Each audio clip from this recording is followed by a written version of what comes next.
Hello, church. It's so good to be with you. I pray that your simple Christmas is off to a simple and good start. We are in Proverbs 2 today, so here's what I need you to do. I need you to hit the pause button, all right, and go into the Word of God and read the entire chapter 2 of Proverbs, then come on back.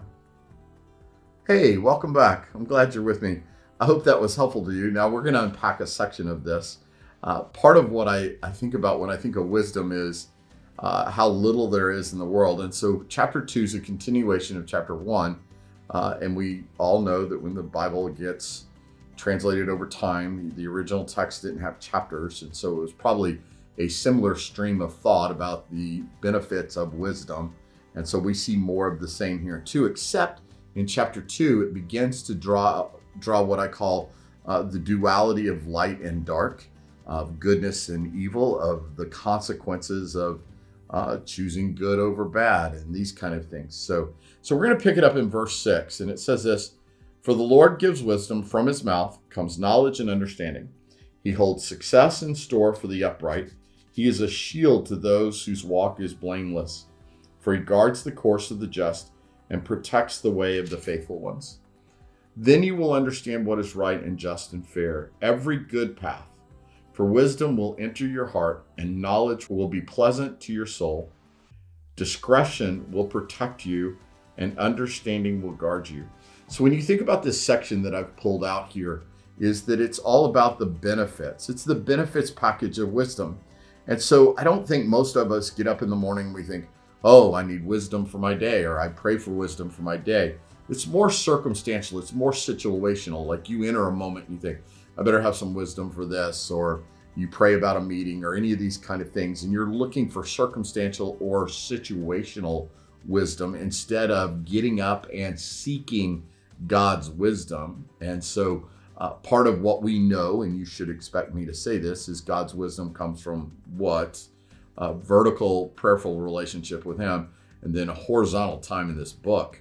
This is where we find the wisdom of God, the commands of Jesus, the ways for walking in the way, the truth, and the life. These are the principles of wisdom, and yet there are some really practical aspects. So I chose these few verses specifically for us to understand that there is indeed a benefits package of walking in wisdom that maybe we don't think about on any given day, that this will actually make my life better. So does that mean that bad things won't come against you, or that you won't have some hard days? No, it just might mean that if you get up and you seek it, it will actually make your days better, right? So that you are doing that. So I know in my own life that as I think about the benefits package of walking with God and seeking wisdom is that it causes me to be on the lookout for it. So one of the practices I've had for all my life is to seek out someone older than me to glean wisdom from. So, obviously spiritual wisdom is something I'm chasing all the time, seeking after, but I also want to have the experiences of others in the world to glean from, so that I too am not caught off guard by things. Pastor Jason preached a couple of weeks ago about the need for being prepared, right? And Advent is a season of preparation, but preparation for what, right? So your spiritual life is nothing more than a season of preparation for the life to come. Like you're in many ways practicing for the life to come. And so this wisdom is helpful for you to walk through life. So I seek out men specifically who can share their life experiences with me. I will tell you that it's getting harder and harder as I get older to find older men, right? So one of those men in my life happens to be a gentleman who lives in Tennessee most of the time, visits our church periodically. He has really just become that source and fount of wisdom, kind of country wisdom, if you will. I have so much love and respect for this man. And every time that I'm with him, whether I'm meeting him for breakfast or we're having lunch or we're just on the phone talking, I just am sitting at his feet, soaking up the things he thinks about and the things he says. This is a man who walks upright with the Lord. And that's where I want to find myself, is walking upright with the Lord. Why wouldn't I try to learn that from someone else?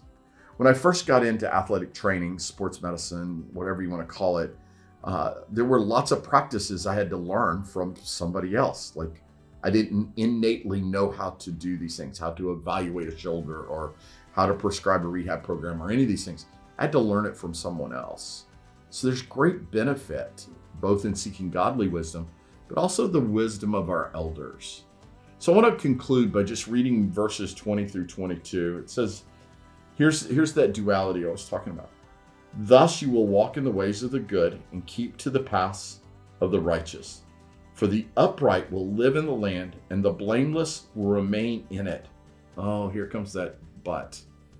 But the wicked will be cut off from the land, and the unfaithful will be torn from it.